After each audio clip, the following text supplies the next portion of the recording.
In the video, two boys can be heard laughing and plotting the hit. One even said, "Just bump him, brah," just before the car hit Scott. Welcome back to the channel, or welcome to the channel if you're new. Without wasting any time, let's get to the video. Meta Price. On October 29, 2014, family and friends of 44-year-old Meta Price Valentine reported her missing. In the days leading up to her disappearance, she had been acting strangely. When she called her mother the day before, she spoke in riddles and sounded confused. Earlier that evening, around 5:30 p.m., CCTV captured her walking toward her apartment complex in Sycamore Park off Old Wilmington Road after attending a neighborhood watch meeting.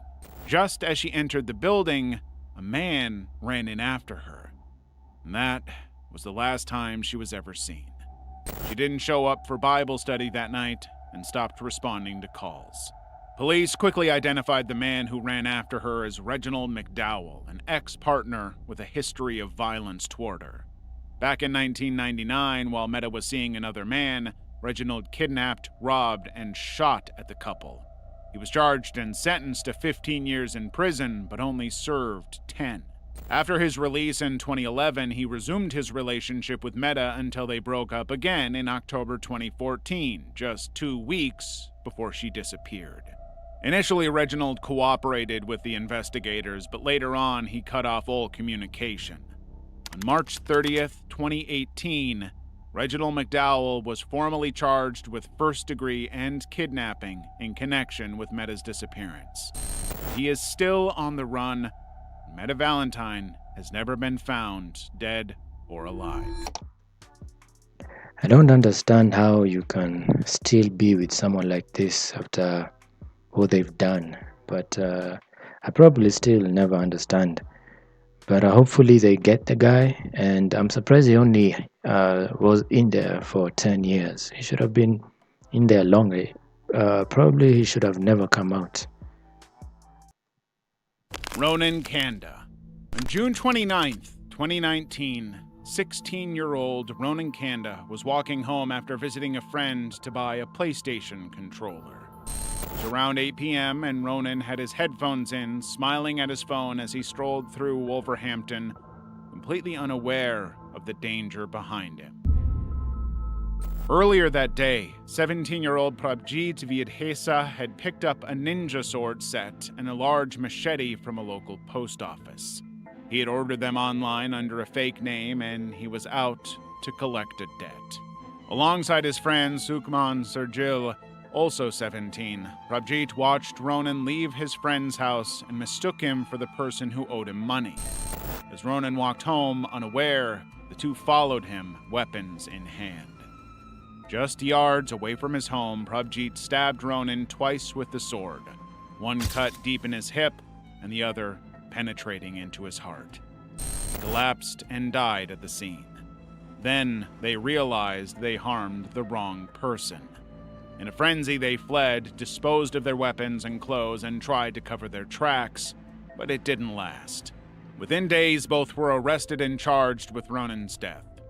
July 13th, 2023, Prabjit Vidhesa and Sukhman Sergil were sentenced to life imprisonment with minimum terms of 18 and 16 years, respectively.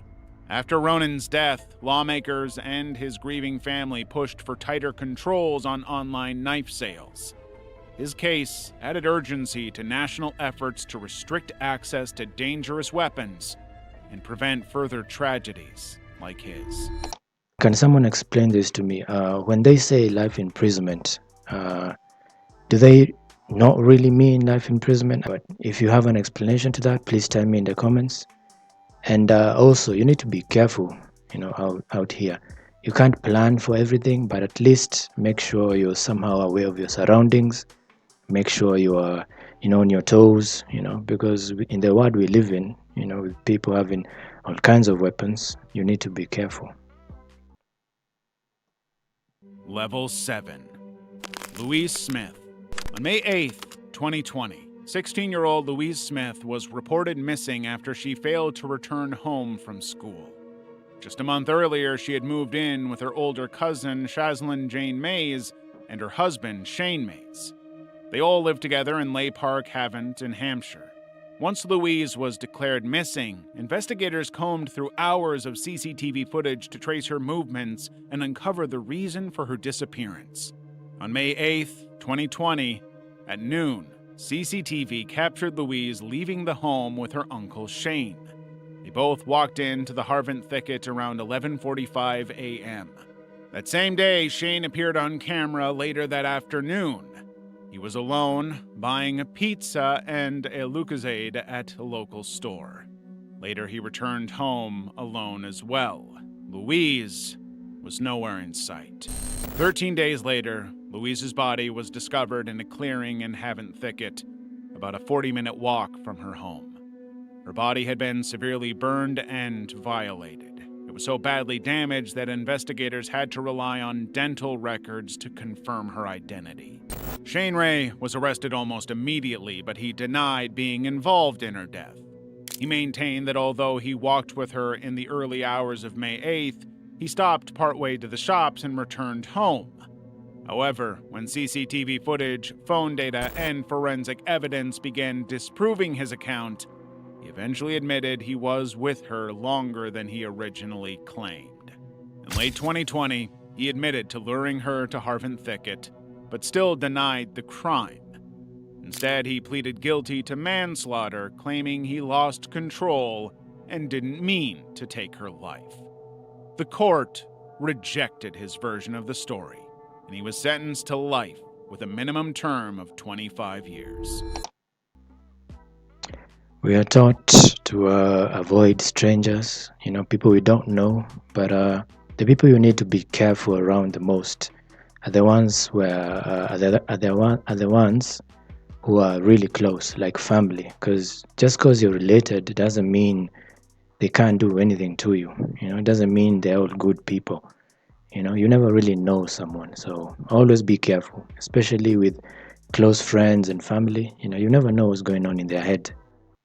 Sword attack.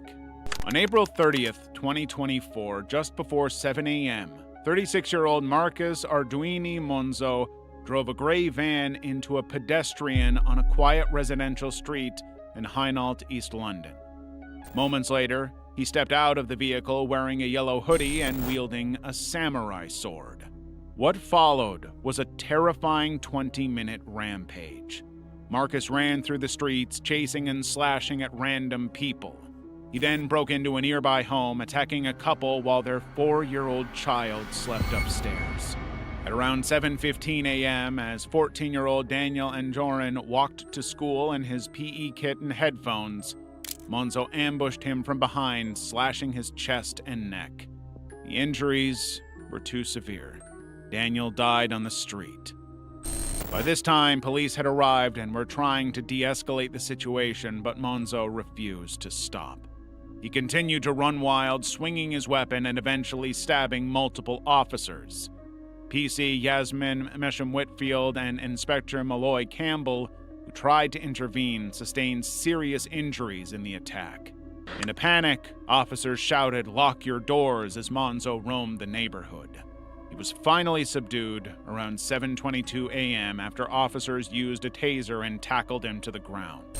On June 25, 2025, Marcus Arduini Monzo was found guilty and was sentenced to life imprisonment with a minimum term of 40 years.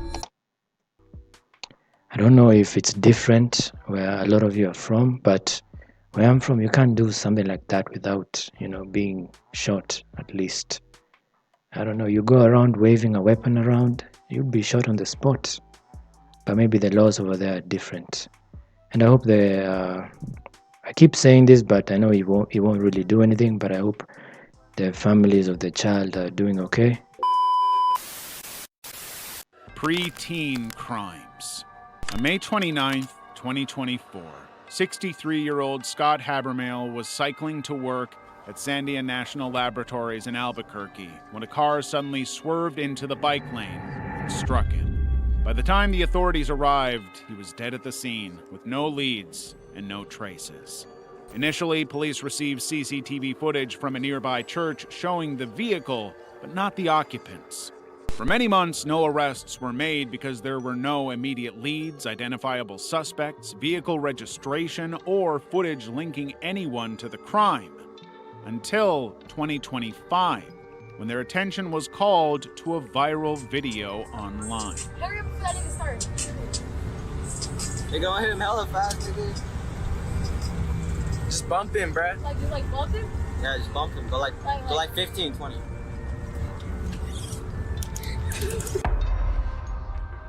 In the video, two boys can be heard laughing and plotting the hit. One even said, "Just bump him, brah," just before the car hit Scott. The school principal identified the voices in the video, and multiple witnesses identified them by their voices in the video. On the 17th of March, 2025, a 13-year-old was arrested and charged with first-degree conspiracy to commit the act, leaving the scene, and illegal handgun possession. An 11-year-old was also taken into custody. Later, in May 2025, a 15-year-old was arrested after voice recognition linked him to the vehicle mid-reporting. Now, a total of 4 suspects face charges. I don't understand, how kids like this, get to this point. There's probably something wrong at home, but it's not always the case that the parents are responsible, but it is in a lot of cases. Look into this more, and you should also look into this yourself. Don't just take it from the videos. Go do your own research on this. And that was a pretty good video. The link to the original video will be in the description. And thank you for watching this far, and see you guys in the next video.